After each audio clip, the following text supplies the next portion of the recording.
Peter Lindert es un profesor de la Universidad de California, profesor de economía, y recientemente estuvo en España y fue entrevistado por El País. El País es el mejor periódico de habla castellana y definitivamente tiene una gran cantidad de información. Y tomé esa entrevista y la quiero comentar. La quiero comentar por la riqueza de los planteamientos de Peter Lindert.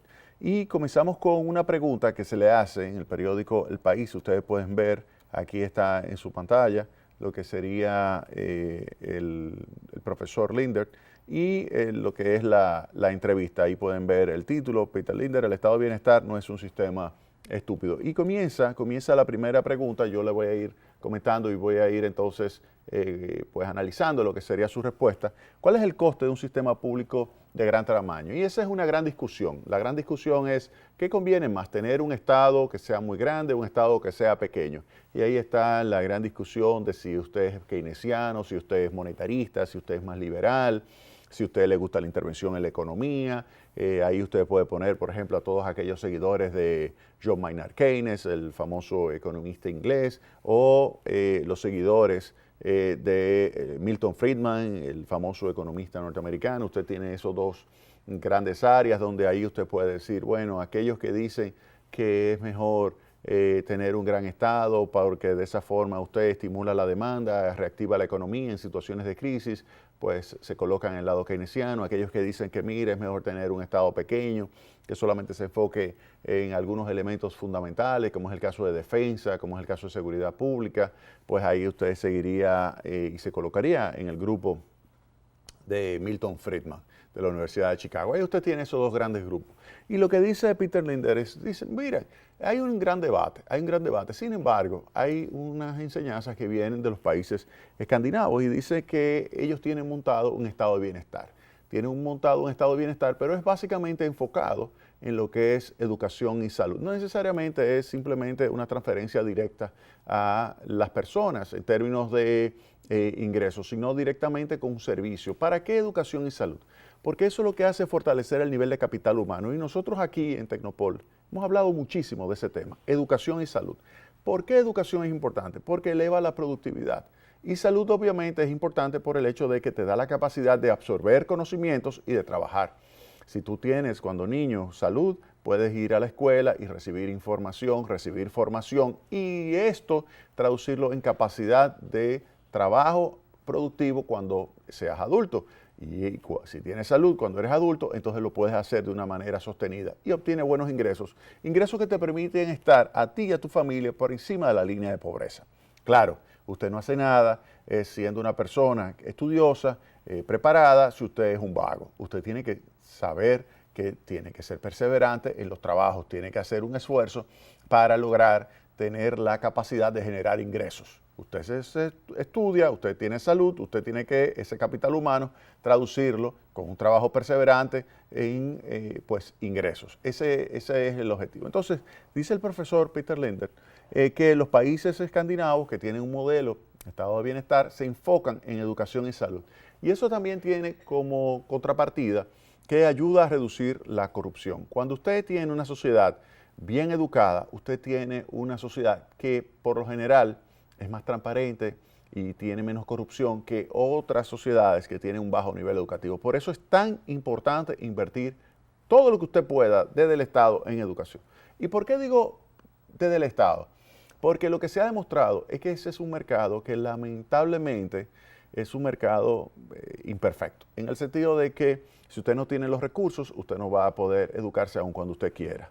Si usted, por ejemplo, vamos a suponer que no exista la educación pública, usted es un niño y usted sabe que es importante educarse para usted ser en el futuro una persona productiva, usted quisiera hacerlo, pero no tiene los recursos. Y como hay contratos que faltan para usted poder conseguir esos recursos y poder devolver el dinero en el futuro, usted me dirá, ¿y cuál es ese contrato que le permitiría a un niño obtener recursos y poder devolverlo en el futuro? Sería un sistema semiesclavista. Usted me dice, ¿cómo? Sí, o sea, piénselo. Si hubiese un sistema donde usted puede tener un sistema contractual en el cual el niño firma el contrato y le dice, mira, yo voy a recibir estas transferencias y en el futuro yo lo voy a devolver con trabajo. es un sistema esclavista porque usted se estaría comprometiendo. Usted me dice, no, pero eso es un préstamo. No, no es un préstamo, usted no puede hacer default. En este caso es un sistema esclavista. Entonces, ahí, si eso existiera, es lo que se llama un mercado completo. Si existe ese mercado completo, entonces el Estado no sería necesario. Pero como no existe ese sistema contractual donde el niño se esclaviza y tiene que recibir información a cambio de ser un esclavo en el futuro, pues como eso no existe, entonces se requiere que el Estado aparezca. Dado que el papá no tiene los recursos, la mamá no tiene los recursos, pues el Estado tiene que poner la plata, sin exigirle nada a cambio. Simplemente esa es la política social. La política social es una política que intenta darle la oportunidad a los niños de escasos recursos, que vienen de hogares pobres, pues recibir educación. Y esa educación le permitirá a ese niño vivir por encima de la línea de pobreza. Y entonces, con su trabajo productivo, a sus hijos logrará darle una educación ya que no necesariamente tiene que ser suministrada por el Estado. Y de esa manera usted puede crear un entorno favorable. Hay países que dicen, mira, olvidémonos de que sea el sector privado, vamos a darla siempre y a todo el mundo educación pública, pero de calidad. O sea, cuando habla el profesor Peter Linder de la Universidad de California de educación pública en los países escandinavos, lo que está hablando es un sistema de educación extraordinariamente bueno, donde el principal funcionario de esos países es el maestro. Es el maestro el que recibe mayor cantidad de recursos, es el maestro que recibe mayor respeto, es el maestro la persona que recibe mayor apoyo. ¿Por qué? Porque es el que está definiendo el futuro de una sociedad. O sea, piensen bien, piensen bien. O sea, ¿qué define el futuro de una sociedad? La educación. ¿Por qué? Porque la persona será buen o mal trabajador si está educado. ¿Verdad que sí? La productividad está en función de la educación. Pero ¿de dónde saca la educación el conjunto de población que debe estar en un aula? De los maestros. De los maestros. Entonces, ¿quién es el que define el futuro de una sociedad? Los maestros. O sea, si usted me da buenos maestros, yo le doy una buena sociedad. Oigan bien lo que le estoy diciendo. Si usted me da buenos maestros, yo le doy a usted una buena sociedad. Entonces, ¿qué es lo que hay que hacer? Invertir en los maestros. Invertir en maestros. Necesitamos buenos maestros. Entonces, esa información que dice Peter Linder de que los países más educados son los más productivos son los de mayores ingresos, y mayores ingresos significa que la sociedad en su conjunto se favorece. Y fíjense lo siguiente, si usted generaliza los servicios educativos, logra reducir la desigualdad porque toda la población mejora simultáneamente la educación.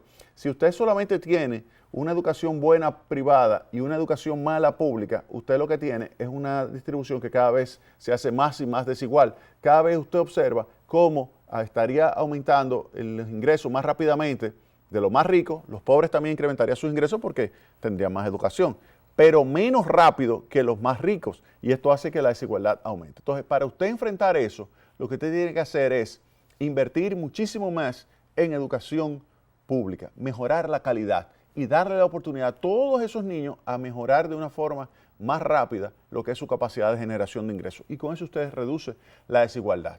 Por eso, la noticia que se dio hace poco de que el gobierno actual, el presidente Medina, iba a dar 20,000 becas a estudiantes de bachillerato que sean excelentes. Oigan bien lo que está diciendo.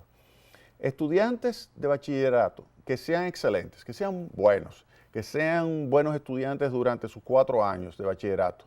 Se van a entrenar como maestros con una beca donde se le va a pagar a la universidad y además se le va a dar un sueldo para que pueda vivir de eso en lo que está estudiando.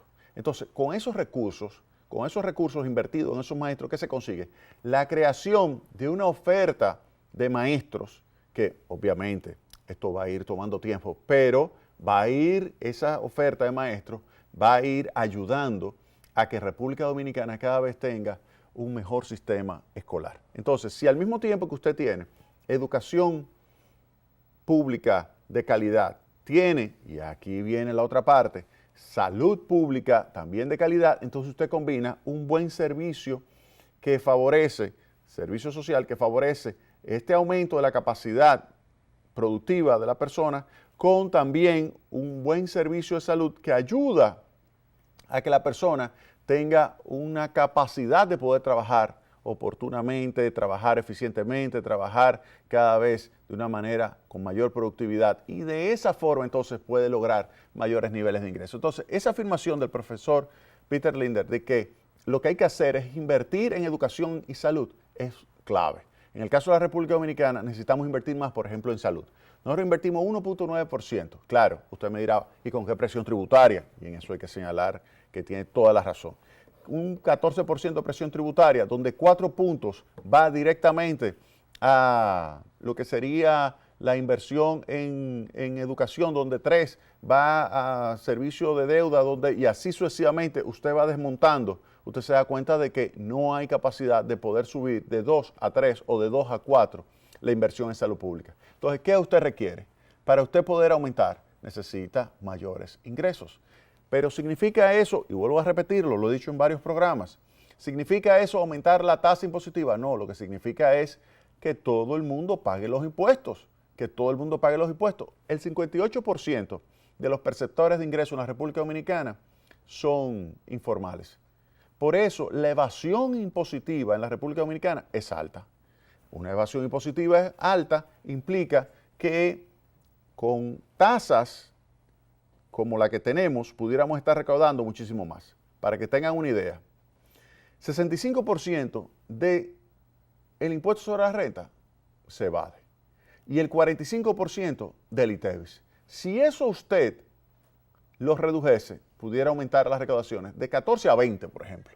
Y con ese 20, usted pudiera comenzar a desmontar la deuda, por lo menos 2 puntos pudiera utilizar para desmontar deuda, pero al mismo tiempo pudiera utilizar 2 puntos para transferirlo a salud.